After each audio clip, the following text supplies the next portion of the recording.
2025 June മാസത്തിൽ പകുതി വരെ റിലീസായിട്ടുള്ള സിനിമകളെ കുറിച്ചാണ് ഈ വീഡിയോയിൽ പറയുന്നത്. അതിൽ ആദ്യത്തെ ഒരു സിനിമയാണ് written and directed by God. Febi ജോർജാണ് ഈ സിനിമ ഡയറക്റ്റ് ചെയ്തിരിക്കുന്നത്. സൈജു കുറുപ്പ്, സണ്ണി വെയിൻ, അപർണ ദാസ് തുടങ്ങിയവരൊക്കെയാണ് ഈ സിനിമയിൽ പ്രദാനം ചെയ്തിരിക്കുന്നത്. അടുത്തൊരു സിനിമ ആഭ്യന്തര കുറ്റവാളിയാണ്.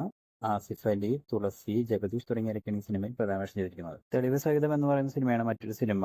നിഷാന്ത് സാഗർ, മേജർ രവി, അബു സലീം തുടങ്ങിയവരൊക്കെയാണ് ഈ സിനിമയിൽ പ്രദാനം ചെയ്തിരിക്കുന്നത്. തഗ് CR 143/24 എന്ന സിനിമയാണ് മറ്റൊരു സിനിമ. ധ്യാൻ ശ്രീനിവാസൻ, ബിന്ദു പണിക്കർ, സിദ്ദിഖ് തുടങ്ങിയവരൊക്കെയാണ് പ്രധാന വേഷം ചെയ്തിരിക്കുന്നത്. ലൈഫ് ഓഫ് മാൻഗ്രോവ് ആണ് മറ്റൊരു സിനിമ. ഐഷ ബിൻ, ദിനേശ് പണിക്കർ, സുധീർ കരമന തുടങ്ങിയവരൊക്കെയാണ് പ്രധാന വേഷം ചെയ്തിരിക്കുന്നത്. ജൂണിൽ റിലീസായ മറ്റൊരു സിനിമയാണ് പാത്ത്. ആഷിഖ്, ഗൗതമി തുടങ്ങിയവരൊക്കെയാണ് ഈ സിനിമയിൽ പ്രധാന വേഷം ചെയ്തിരിക്കുന്നത്. റോന്താണ് മറ്റൊരു സിനിമ. ഷാഹി കബീർ സംവിധാനം ചെയ്തിരിക്കുന്ന ഈ സിനിമയിൽ റോഷൻ മാത്യു, ദിലീഷ് പോത്തൻ തുടങ്ങിയവരൊക്കെയാണ് പ്രധാന വേഷം ചെയ്തിരിക്കുന്നത്. വ്യസന സമേതം ബന്ധുമിത്രാദികളാണ് മറ്റൊരു സിനിമ. അനശ്വര രാജൻ, സിജു സണ്ണി തുടങ്ങിയവരൊക്കെയാണ് പ്രധാന വേഷം ചെയ്തിരിക്കുന്നത്. ഈ വലയമാണ് മറ്റൊരു സിനിമ.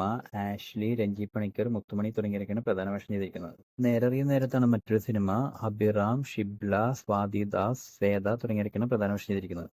അടുത്തൊരു സിനിമ PDC അത്ര ചെറിയ ഡിഗ്രി അല്ല എന്ന് പറയുന്ന സിനിമയാണ്. ബിനു പപ്പു, ജോണി ആന്റണി, വീണ നായർ തുടങ്ങിയവരൊക്കെയാണ് പ്രധാന വേഷം ചെയ്തിരിക്കുന്നത്. ദി പ്രൊട്ടക്ടർ എന്ന് പറയുന്ന സിനിമയാണ് മറ്റൊരു സിനിമ. ഷൈൻ ടോം ചാക്കോ, മണിക്കുട്ടൻ തുടങ്ങിയവരൊക്കെയാണ് പ്രധാന വേഷം ചെയ്തിരിക്കുന്നത്.